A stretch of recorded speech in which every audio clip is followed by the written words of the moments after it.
Plant protein అలాగే animal protein ఎక్కువగా ఉండే పదార్థాలలో పాలు మరియు అరటిపండు one of the best food items friends. Preparation అయితే మేము సీకండి అని పిలుస్తాం ఫ్రెండ్స్. ఇందులో ఇలాచీ పౌడర్, మిల్క్ అలాగే బనానా వేసి ప్రిపేర్ చేస్తాము. కొందరైతే మ్యాంగోతో చేసుకుంటారు, కొందరైతే బనానాతో చేసుకుంటారు. ఏ సీజన్ లో ఏ ఫ్రూట్స్ అవైలబుల్ ఉంటే, ఏ ఫ్రూట్స్ తక్కువ రేటుకి వస్తే అప్పుడైతే మేము ఆ ఫ్రూట్స్ తీసుకొని ప్రిపరేషన్ అనేది చేసుకుంటూ ఉంటాము. ఇది దోశ, పూరి, చపాతీ కాంబినేషన్ లో వెరీ టేస్టీగా ఉంటుంది ఫ్రెండ్స్. నేనైతే సట్టు దోశ చేసినప్పుడు అయితే చేసుకుంటూ ఉంటాను. ఇలాగే మనము పంచామృతం కూడా తయారు చేసుకుంటుంటాం కదా, అందులో మనము నెయ్యి, తేనె, పెరుగు అయితే మిక్స్ చేస్తాం ఫ్రెండ్స్. ఇందులో అయితే మేము బెల్లాన్ని మిక్స్ చేస్తాము. ఇది ప్లెయిన్ దోశ కన్నా సట్టు దోశకే వెరీ టేస్ట్ గా ఉంటుంది, ఎందుకంటే ఇది మెత్తగా ఉంటుంది కాబట్టి. కాకపోతే వీటిని తినడానికి చాలా కన్ఫ్యూజ్ అయిపోతూ ఉంటారు. ఆ హడావిడిగా ఉంటుంది మార్నింగ్ టైం పిల్లలకైతే. ఇలా తుంచి ఇందులో వేసేసి మనం ఒక స్పూన్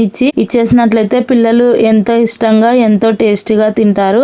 మీ పిల్లలకు బనానాతో చేసిన సీకండి ఇష్టమా, మ్యాంగోతో చేసిన సీకండి ఇష్టమా నాకైతే కామెంట్ చేయండి ఫ్రెండ్స్. ఇంతవరకు చూసారు కదా, వెళ్లే ముందు లైక్ ఇచ్చి వెళ్ళండి.